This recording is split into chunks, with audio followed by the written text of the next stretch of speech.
Well, good afternoon, ladies and gentlemen. I'm working today on my old school Miller Dialarc 250.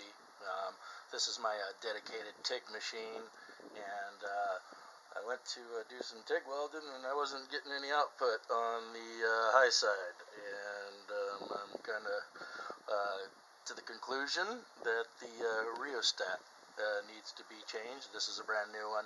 The other one's still in there. I'm going to go through the process of taking this thing out, although I've already done that, and I didn't think to start a video when I first started, but here's the video for it anyways. To extract the rheostat, you're going to want to take the top off of yours. Mine has my frequency start for the high frequency start, for my TIG welding, my pedal and all that good stuff gets hooked up. So I'm trying to just use this machine to its potential, and I started to try some AC arc welding on some aluminum, and it gave up the ghost. So here's the process of taking it apart. Basically, you take the lid off yours. There's a few screws on the top, 2 in the back, 2 in the front, 2 here, and I want to say that there's also 2 on the side, but I don't think you have to take these ones off. I think it's just the top ones, and then there's bolts in the side. Relatively easy. Right here you got a 5/64ths, or excuse me, yes, a 5/64ths. There's 2 Allen screws that hold this knob on. You take those off, and the knob pops off. There's a little spacer back behind it. Take the little spacer off. There's 2 3/8 head nuts, or excuse me, bolts, that are holding the rheostat in. You pull that out. Hold on to it with one hand while you're extracting the nut or the bolts. And basically, there's 3 connections to it. I'll take a break from the video and snap a picture of the actual wiring connections, and then maybe I'll get a different camera angle to show you how I change it. But stand by.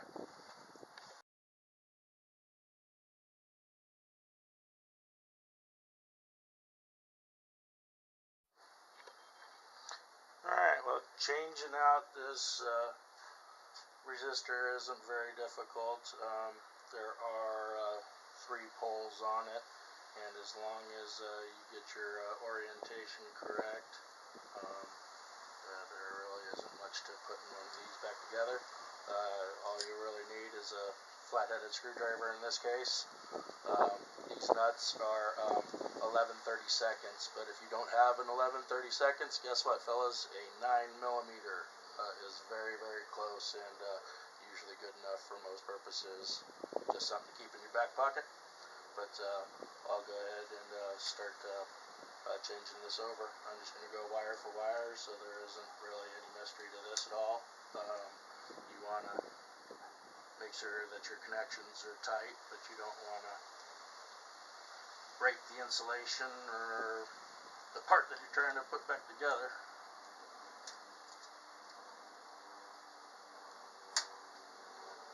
And luckily enough, they have push connectors on this one, so it won't be very difficult at all to pick this thing back up. All I gotta do is put the nut back on and slide the connection back in there and tighten it up, and then we're as good again. So that's the top pole.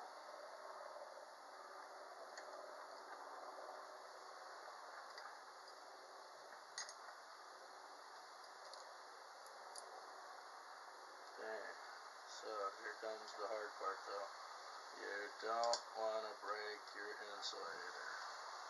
So you gotta kind of be gentle, have a very gentle touch with it. This is the second connection, this is the middle connection. This one actually takes the incoming power and distributes it through the resistor.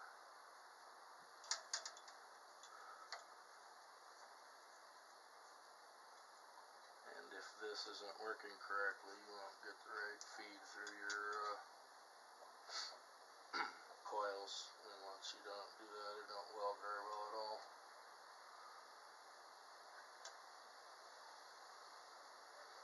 This nut's giving me a little bit of a fit.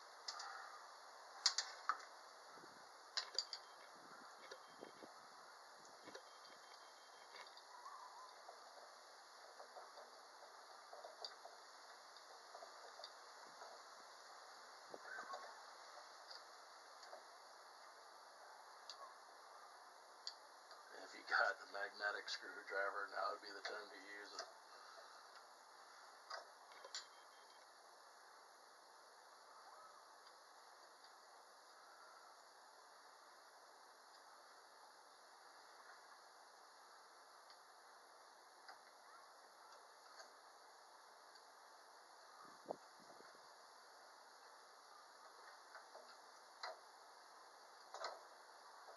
Well, at least this hardware is very good. It ain't falling off. It's right there on size. Just put the nut and the washer on, and then I'll put the electrical connection on here.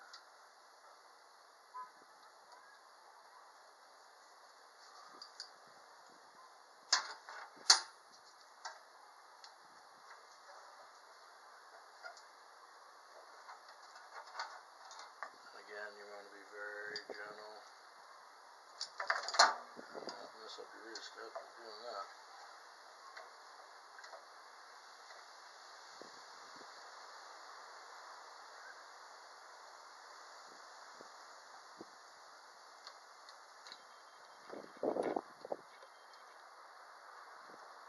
Okay, snugged it up, and then we got our last connection here, and then go through the reassembly process. Okay, but that's off of there, and we can pull this one out. And basically what has happened to this one, a little contact wire right here, that is the resistance wire. Well, there's no continuity between this and this pole, and this is bad now. Or it might be able to be fixed, but I don't know how that would change the resistance value, and maybe it's probably not worth it. I'll have to see if I can find another one of these, but this particular one came with the welder when I bought it, and now I know why.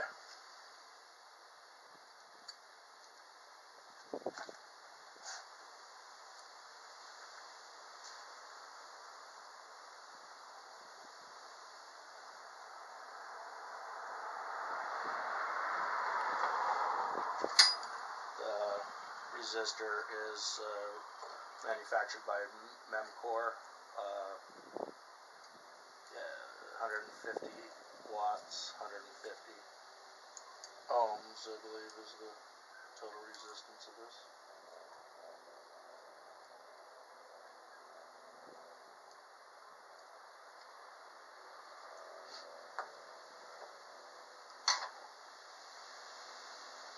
The hardest part about this job is taking the top cover off of mine, but yours will be a lot easier unless you have the high frequency box on the top of it like I do.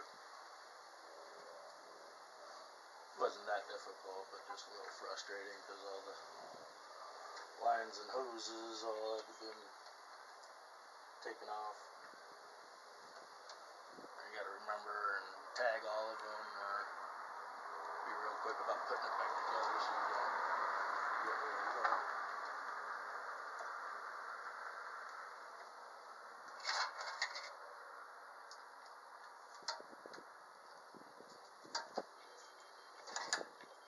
I'm just tightening up this last tier connection.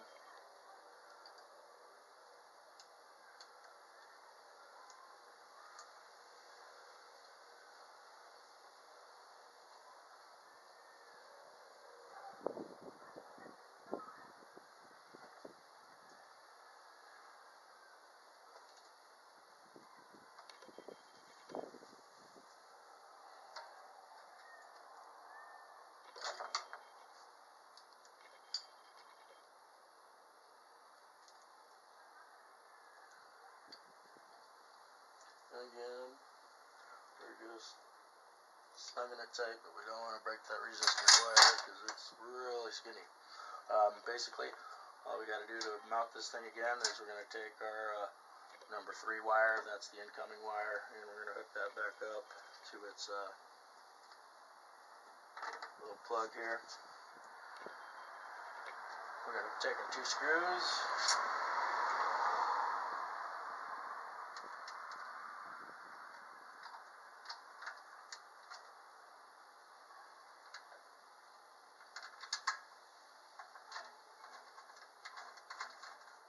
And we're going to put the rheostat back in, and I'm going to change the camera angle.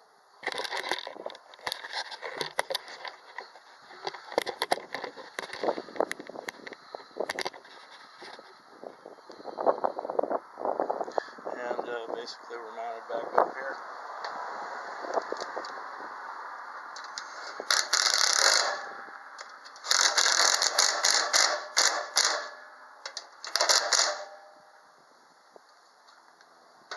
Nice and snug, and then we're going to want to put our spacer back on, and then we're going to take our knob. Now we're about 50% right now as to where it's pointing on the inside, so I'm just going to lock it back down there where I think is 50%, and I'm sure amp or 2 one way or the other isn't really going to make a difference, but we'll see if it welds too hot or too cold. Let's see if we have to make adjustments, but something tells me we'll be pretty close.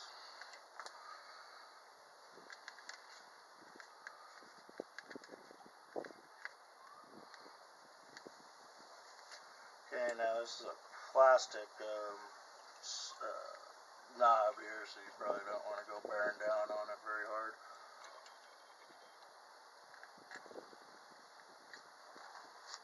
Find a hole. There it is.